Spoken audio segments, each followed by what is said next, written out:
Hello दोस्तों, स्वागत है आप सभी का। तो आज की इस वीडियो में हम लोग कक्षा 10वीं के पहले चैप्टर का 1.1 का पहला क्वेश्चन पढ़ेंगे। आप लोगों को क्वेश्चन दिख रहा होगा। निम्नलिखित संख्याओं का एचसीएफ ज्ञात करने के लिए यूक्लिड विभाजन एल्गोरिथम का प्रयोग कीजिए। यहाँ पे एचसीएफ यानी कि हाईएस्ट कॉमन फैक्टर ज्ञात करना है किसके द्वारा? यूक्लिड विभाजन एल्गोरिथम द्वारा। हम लोग सबसे पहले जानेंगे कि यूक्लिड विभाजन एल्गोरिथम क्या होता है। तो यूक्लिड विभाजन एल्गोरिथम क्या होता है? ए बराबर बी क्यू प्लस आर, जहाँ ए बराबर क्या होता है? ए बराबर होता है भाज्य और बी इक्वल टू होता है भाजक, क्यू इंटू भागफल, क्यू इक्वल टू भागफल और आर मतलब शेषफल होता है, शेषफल। जहाँ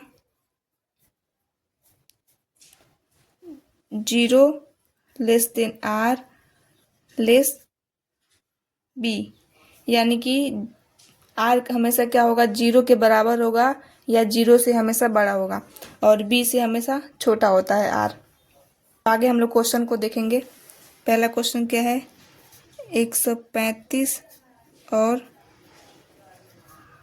225। तो यहाँ पे ए बराबर हम लोग क्या मानेंगे? ए बराबर हम लोग सबसे बड़ी संख्या को लेते हैं। तो ए बराबर, इसमें बड़ी संख्या क्या है? 225 और छोटी संख्या 135 है, तो इसको बी मानते हैं, 135। तो यहाँ पे 225 ग्रेटर देन 135। यूक्लिड विभाजन एल्गोरिथम या प्रमेयिका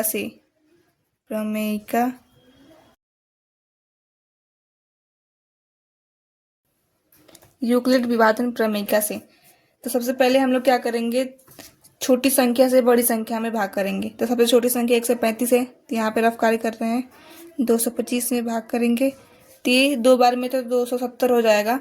तो इसको 1 बार में करेंगे, 135 से कम 135 माइनस करेंगे तो 5 में से 5 0, ये यहाँ पे 9 और ये 0, यानी कि 90 आ रहा है। तो हम लोग चरण 1 में क्या लिखेंगे? चरण 1 में यानी कि ये ए बराबर बी क्यू प्लस आर से ए बराबर क्या लिखेंगे? 225। बी क्या दिया हुआ है? 135 गुणे, और क्यू कितना आया है? इसको क्यू बोलते हैं यानी कि भागफल। क्यू कितना है? 1 प्लस आर इक्वल टू 90 है। अब यहाँ पे आर यानी कि शेषफल जो है 0 के बराबर नहीं है, तो इसको लिखेंगे आर नॉट इक्वल टू 0। अब चरण टू देखेंगे। चरण टू में यहाँ पे जो शेषफल आया है उससे हम लोग भाजक को डिवाइड करते हैं, भाजक में डिवाइड करते हैं।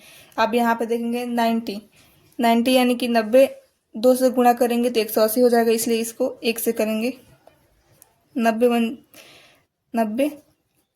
माइनस करेंगे 5, 13 में से 9 लग जाएगा 4, 45 आया यहाँ पे। अब यहाँ पे इसको मानेंगे ए बराबर 135 और बी बराबर 90। दूसरे चरण में तो यहाँ पे जो बड़ी संख्या है 135 हो गया, छोटी संख्या 90 हो गया, तो 135 इक्वल टू 90 गुणे 1 प्लस 45, यानी कि जो रिमाइंडर शेषफल आया है उसको लिखेंगे।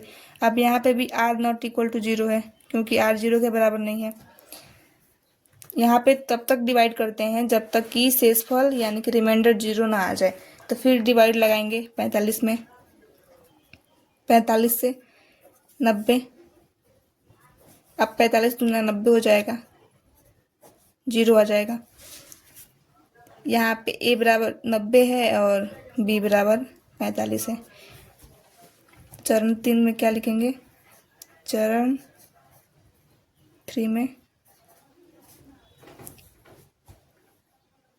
90 को लिखेंगे पहले।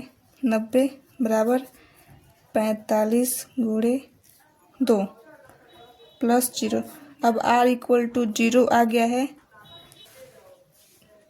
लिखेंगे चूंकि शेषफल यानी कि रिमाइंडर का मान जीरो है तो HCF किसका HCF था 135 और 225। HCF कितना होगा 45 यानी कि जिस टाइम में शेषफल जीरो रहता है उस टाइम का भाजक क्या कहलाता है HCF कहलाता है। तो HCF 135 और 225 बराबर 45 होगा।